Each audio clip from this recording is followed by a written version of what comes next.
sounds again. Amelia, 36, rushes in, out of breath and soaked without a coat or umbrella. Behind her, Ophelia spots Father James walking across the parking lot. He smiles at her, eyes black as pitch. Amelia shuts the door, leans heavily against it. Ophelia shudders and makes arcane gestures toward herself. Manager. I just put on the kettle, Earl Grey. Oh, God, thank you. Ophelia cackles quietly, amused. Madam, surely you'd be more comfortable in one of our rooms? Oh, don't you worry about me. You just keep to your business, and I'll keep to mine. The manager lifts a white towel from behind the counter. To Amelia. Here, dry yourself a bit. Amelia takes the towel and rubs at her face and hair. Will you be staying long? Oh, just waiting out the hurricane. Good night. The manager smiles warmly, puts his ledger away. I have just the thing for you. Amelia hands back the towel, pats herself down, growing alarmed.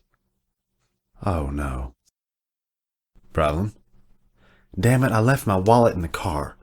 Oh, nothing to worry about. You can fetch it once the storm passes. Again, thank you.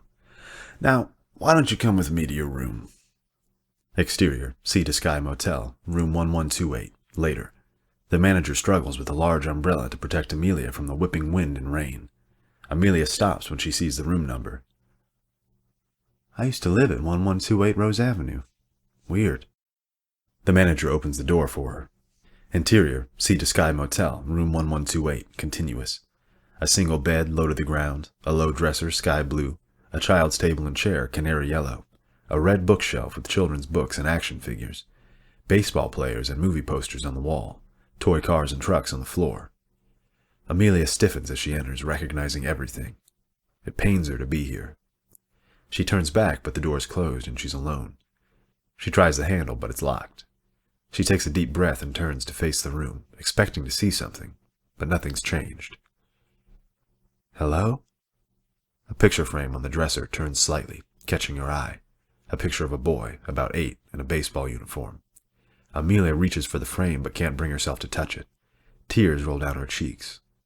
She sits on the bed. Okay. A baseball rolls out from beneath the bed beside her feet. Ryan? Is that you? The picture frame flies off the dresser, smashing against the far wall. Amelia jumps. You're angry. Of course you are. I'm so sorry, Rye. Lightning flashes through the window. In the flashes, a child-sized silhouette appears on the floor. Amelia leaps to her feet, backs away. It's not my fault. I was sick. I couldn't think clearly. It was a disease. A remote control car zips across the room and crashes into a jar of marbles. The jar overturns, spilling marbles across the floor. Stop it, Ryan! Books fly off the bookshelf, then action figures, one by one. Amelia covers her face, afraid. What do you want? In the drawer, a pair of sewing scissors, sharp. Next to them, red nail polish. I don't understand. The scissors slowly unhinge, exposing their blades. The nail polish tips over, spilling red all over the blades.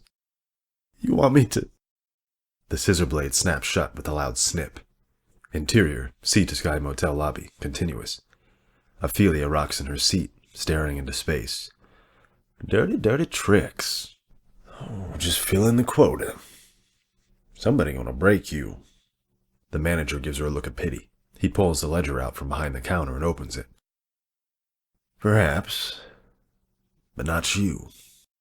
He unscrews the cap to his fountain pen and holds it ready. Interior, Sea to Sky Motel, room 1128, continuous. Amelia reaches into the drawer, picks up the scissors, sits on the bed, rolls up her sleeve, weeping, opens the scissors, places a blade against her wrist. She holds it there, and throws the scissors across the room. Red lines mark her wrist, maybe polish, maybe blood.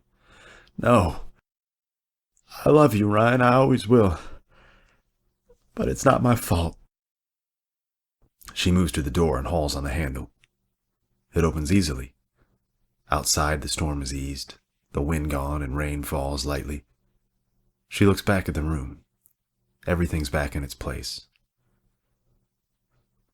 Goodbye, Rye. She closes the door. Interior, Sea to Sky Motel lobby. Ophelia rocking, staring into space. Good for you, hon. A door in the hallway creaks open and George, 22, black, big afro, broad smile, shuffles out dressed in 70s Sunday clothes. He stops at the cigarette vendor and pops a couple of coins into the slot. Ophelia watches him like a hawk. Another poor soul. George turns to the sound of her voice, straightens up, takes a closer look. Ophelia? Ophelia stares hard at him. Her look turns to fear when she recognizes him. Oh, no. No, you don't. Ophelia. It's me. George. Ophelia gestures wildly, trying to ward him away. The manager looks up from his ledger with a thin smile. You stay away from me. You go back to hell where you belong.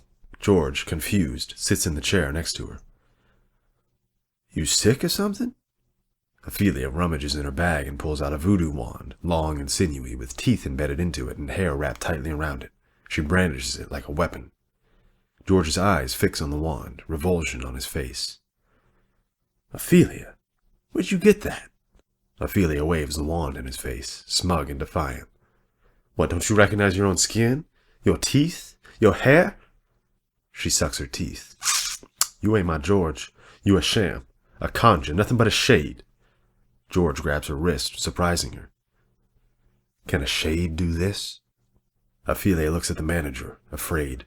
He smiles, fountain pen hovering above the ledger. Is this why I can't rest? You put a hex on me? On me? Ophelia struggles, but George's grip is too strong. Please, George, I had to, honey. You're my conduit. It ain't too late, baby. Drop the wand. Let it go. Let me be. Ophelia looks like she might do it, but she kicks him in the shin instead. George lets go. Oh, dirty tricks again. Trying to rid me of my mojo. I'll teach you. Ophelia reaches into her clothes, then tosses a handful of black dust into George's face. She begins chanting and waving the wand at him. The manager's fountain pen scrapes across the ledger page. George, sad and pitiful, grabs Ophelia and heaves her over one shoulder. Ophelia screams and pounds on his back and head with the wand. He carries her down the hall and into the room. The door slams shut behind him, cutting off her screams. Fade out. The end. This concludes the I script of The Ledger by Renee Claveau. Feel free to visit us at www